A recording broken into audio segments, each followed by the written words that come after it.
Now, I'm pleased to introduce another speaker that we have, an entrepreneur here from Orange County, and a gentleman who's been a behind-the-scenes encouragement and supporter of what we're doing here at Faith and Work Life and this entrepreneurship.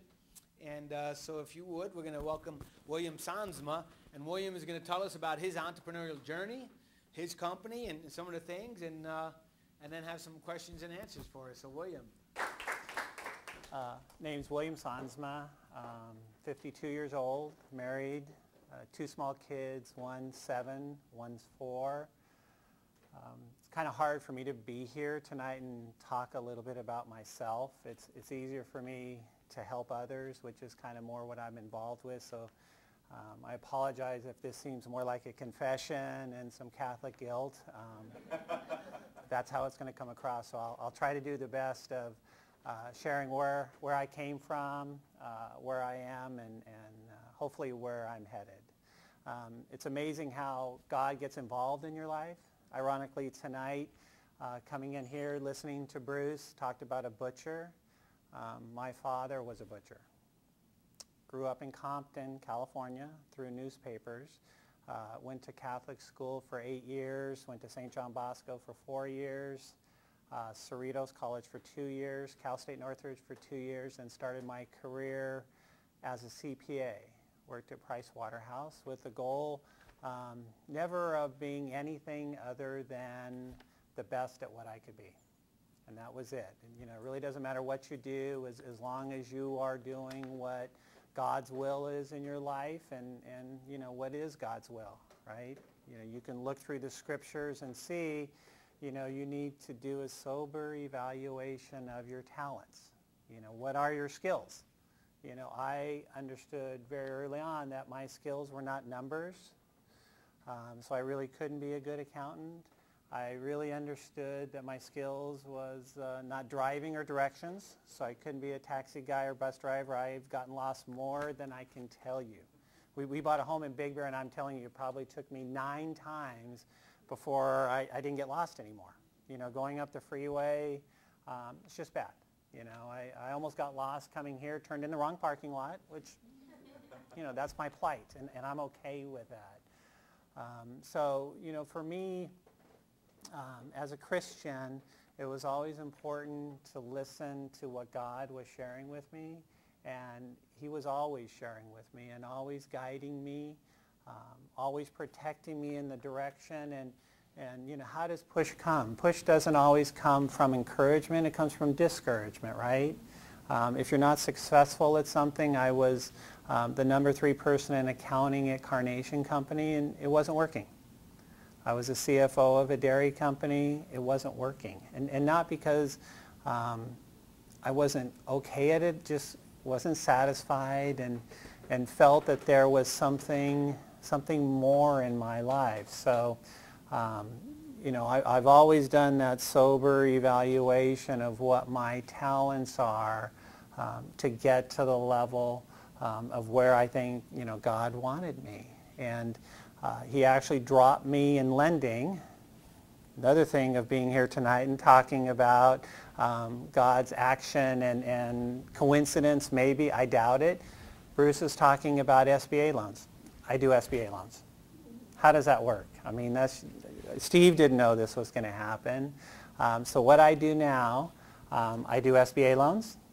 I do single-family loans, I do commercial loans, I do multifamily loans. We do about 130 loans a month, fund throughout the United States of America, have about 120 employees. In addition to that business, I'm also very active with Convene, which is active with the Barnabas Group, which is a faith-based organization for nonprofits, kind of behind the scenes with the Faith and Work Life. The Pocket Testament League, another faith-based organization, and the Sheepfold. We're actually acquiring a property with the Sheepfold. So God has taken me from organizations into really more what my gifts were, which is to interact with people on a day-to-day basis and interact in their life to have an impact on their life, to know that after they're done, you know, it's like a flight from LA to New York. There's going to be turbulence in any loan. There's going to be turbulence in any business. But unless the pilot says, I'm calling my family, I think you should too, which is a bankruptcy attorney coming into your life, don't panic.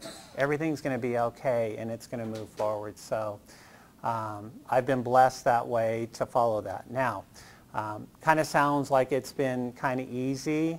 It hasn't been easy. Some of the things that takes a toll when you are an entrepreneur and happened for me, not only the challenges, the success. You know, what happens with success? You get busy. What happens when you get busy? You start slipping potentially in other areas of your life. So for me, it was always important to really, really focus almost on a daily basis in the balance of life. And it doesn't mean that you can't work 16-hour days for 2 months. It just means that, you know, hour a day that you're with your kids, you're with your kids. You're not 75% of the time still at the office. Or, you know, that hour when you're at church on you're at church on Sundays. You know, that's really, really important. So having the balance in your life for me was vitally important. And that's going to be important for you to make sure you do that. For me as an entrepreneur, and I don't think I'm defined as an entrepreneur. I think what I did defines me as an entrepreneur. So you can't go back and say he's got all those skills, so therefore he's an entrepreneur. It's just the result of where God sent me. I'm defined as an entrepreneur. So I'm not necessarily comfortable with that definition because that's not what I set out to be. You know, if you ask what I am, I'm a loan officer. That's what I do. So, any questions so far? Pretty easy, okay. One of the things that Bruce mentioned that I think is really important in any business is an advisory board. You have to have one because you can't be clear in your vision because you are, and here's another important point, you're working in the business. And does everybody understand what in the business means? You're working right in, you know, you're building the product. You're distributing the product. You're making the calls. You're doing that, and you're working in the business.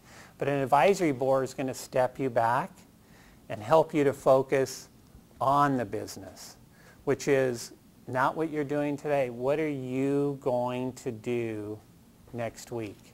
What are you going to do next month? What kind of insurance do you have in place? And I'd like to be on the advisory board for SCORE because in that communication, there was one fatal flaw in what he said, and you picked it up indirectly. What was it? Funding. Funding was the issue, but your indirect question was, how can you provide any value if you're not charging any money? That's what hit me because I sat back and said, how can you really provide any service if you're not going to charge anything? And when you go to the consumer, when, you know, hot dogs are given away for free, you're like, what kind of hot dog is this? If they charge 50 cents, probably seems like a better hot dog to you, doesn't it? Yeah. So for him, it's like I looked around when he said there's no charge. I didn't see any excitement. I'm telling you, this service, off the charts. Now, it's not a Christian organization, is it? No, okay. You know, so he's a Christian. Okay, all right, yeah. So, you know, I didn't get that feel or flavor from it, which is really important. But, you know, to have a CEO, I mean, we meet once a month and go through all the business issues in the group. You can't beat that. To have somebody help you with your business plan, to have somebody talk to you about human resources. I'm sure they do independent contractor agreements. It's a phenomenal resource. And I think he could probably even be busier if he charged a nominal fee, $300 a year. You know, and I think more people would feel that there's more value if he were just to charge a little bit. Which goes back to the other issue he pointed to, which is to have a unique business proposition.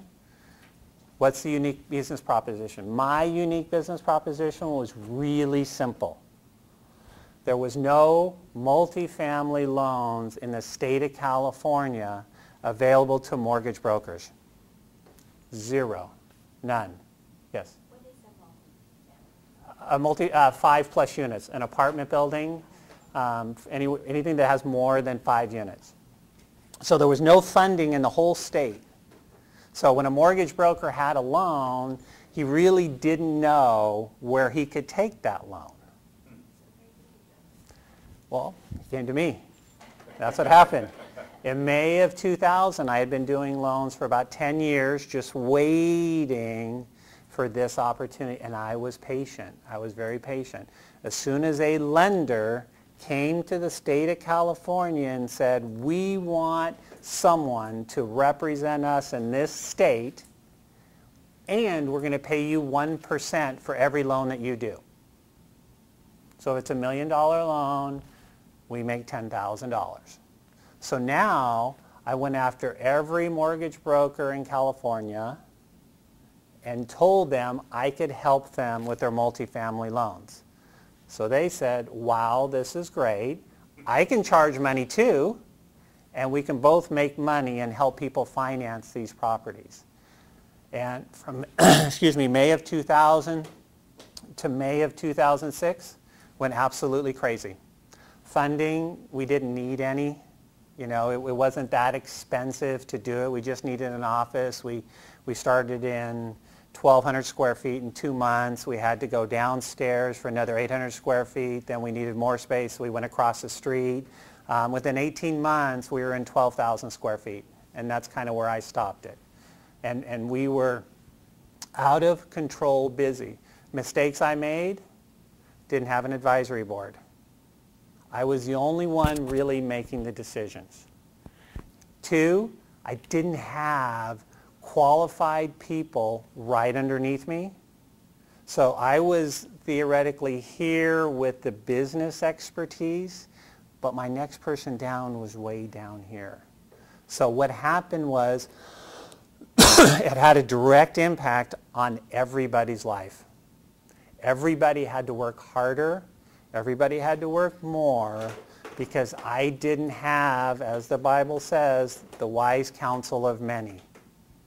So I sat back and we pushed and pushed, and we did so many loans. It was just off the charts. We were by far the #1 small balance commercial broker in the United States of America.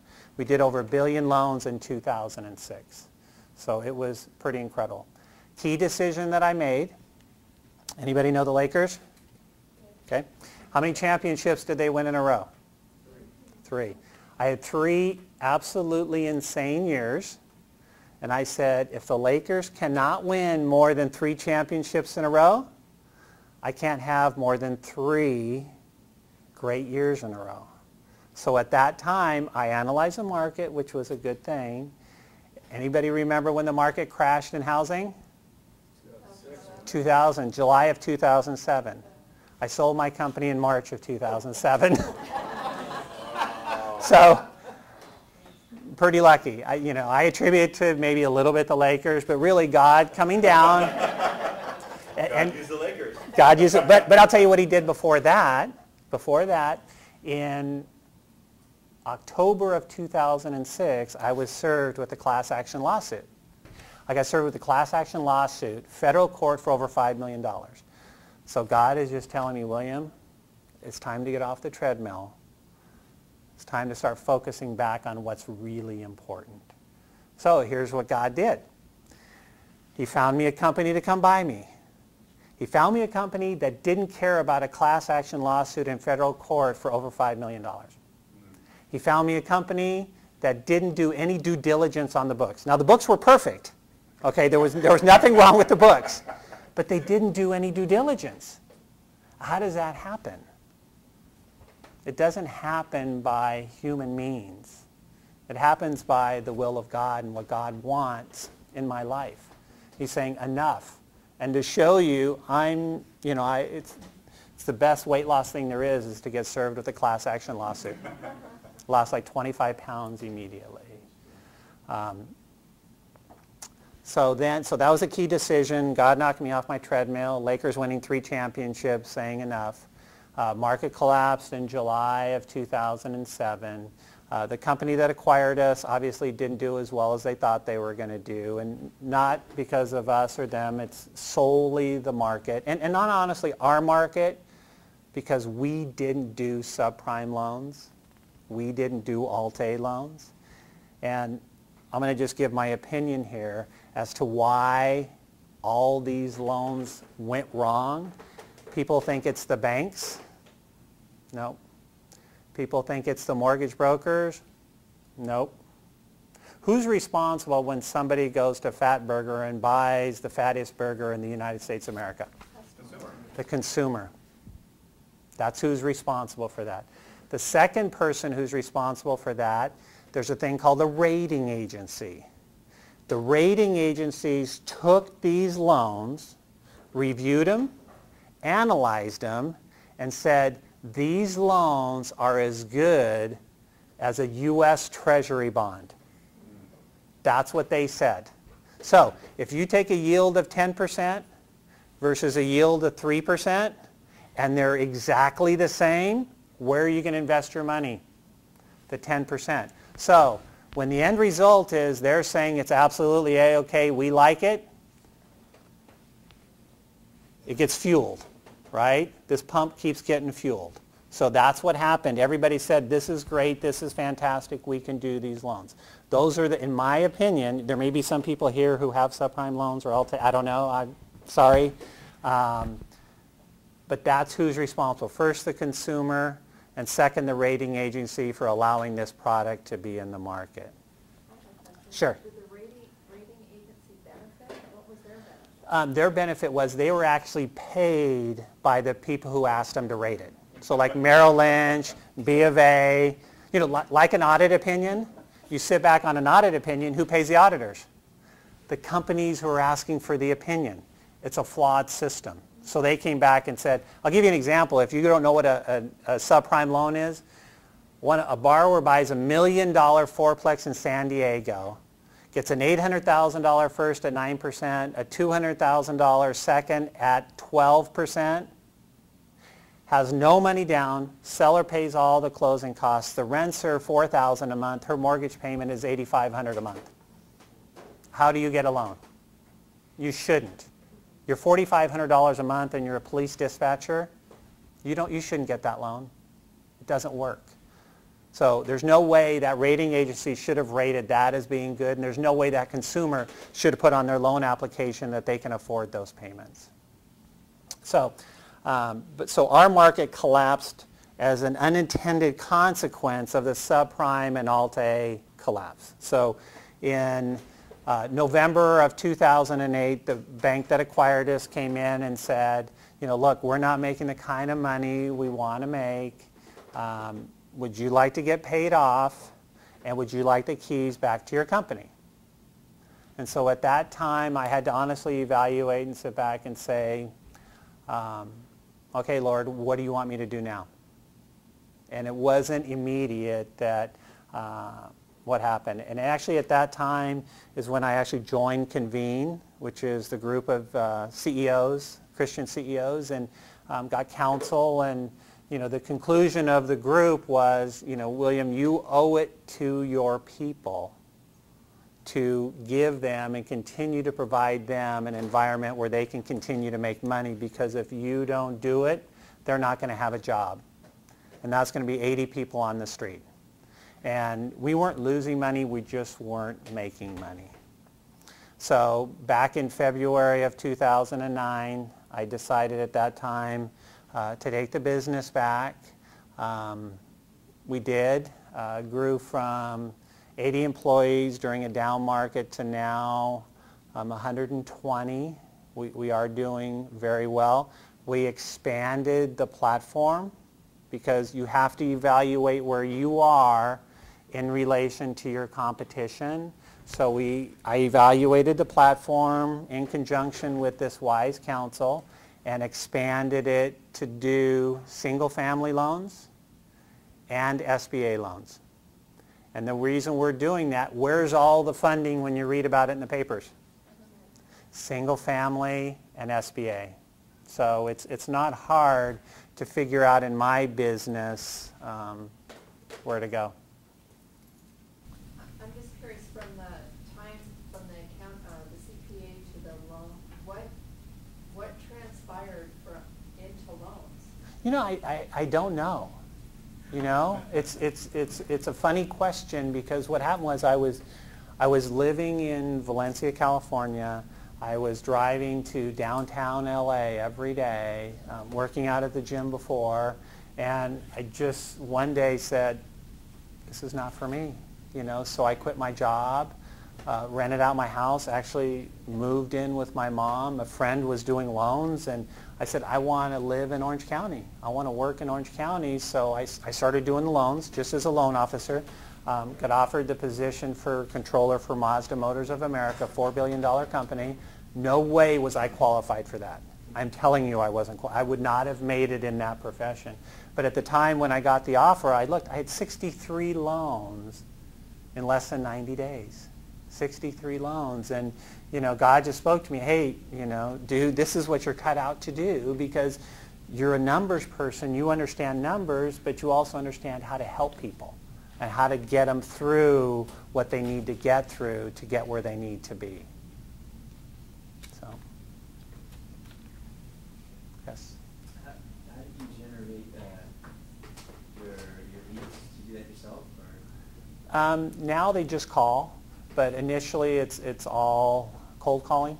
You know, you got to get on the phone. You know, the way business has been done now is people are sluggards. You know, the ant, the sluggard, right? Okay? You know, not necessarily, I don't want to say just the new generation, but, you know, they want to rely upon email, right? They want to rely upon postcards. They want to rely upon technology to get their business. In my business, it's meaningless. You know, for us, you have to touch. You have to go out. You have to call. You have to show something to go forward. In my business, literally, if you work at this for a year and you work hard, you will be successful for 15 years. That's how it works. You just have to work. You can't. It's a referral business. And in my business, doing the multifamily, 5 units and above, the commercial and the SBA, it's very unique because it's not necessarily about rate. It's about execution. You have to be able to execute. You have to be able to analyze and do what the client needs and be able to tell them, hey, this is going to work. This is going to, again, California to New York, a plane ride, it's going to be a little turbulent, but it's going to be okay. And you have to be able to give them that comfort. So it's different than rate. So, you know, in our business, referrals, I mean, I have referrals from when I started in the business.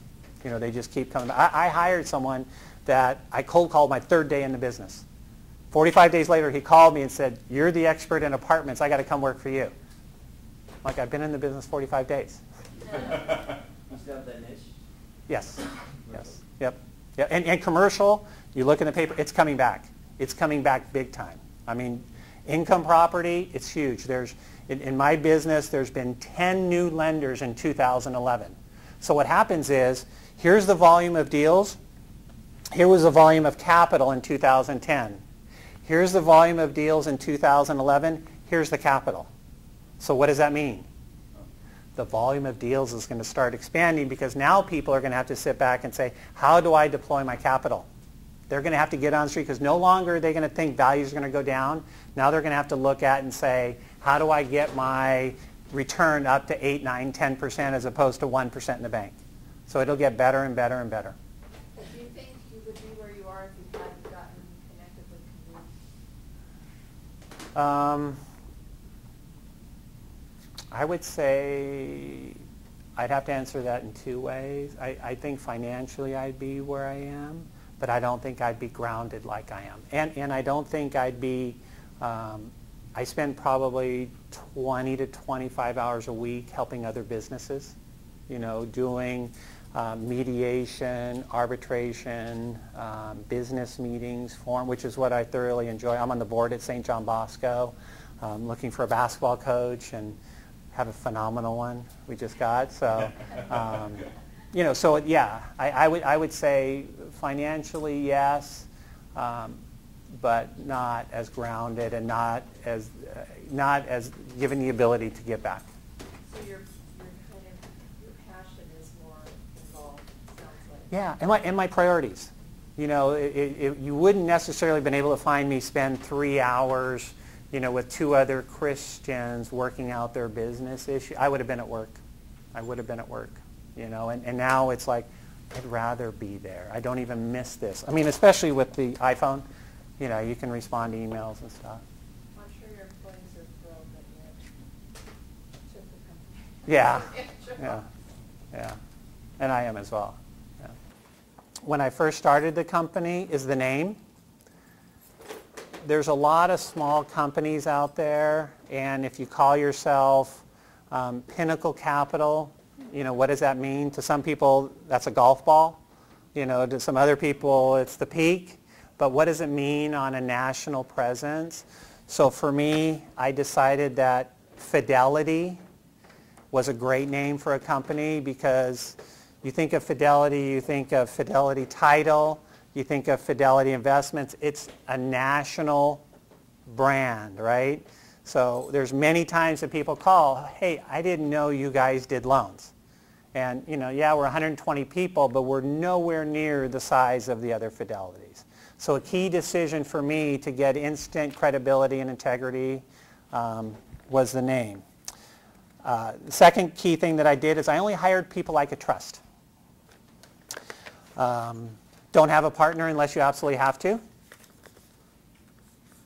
You know, you can have a wife, or a husband, but that's about it. So don't have a partner unless you absolutely have to.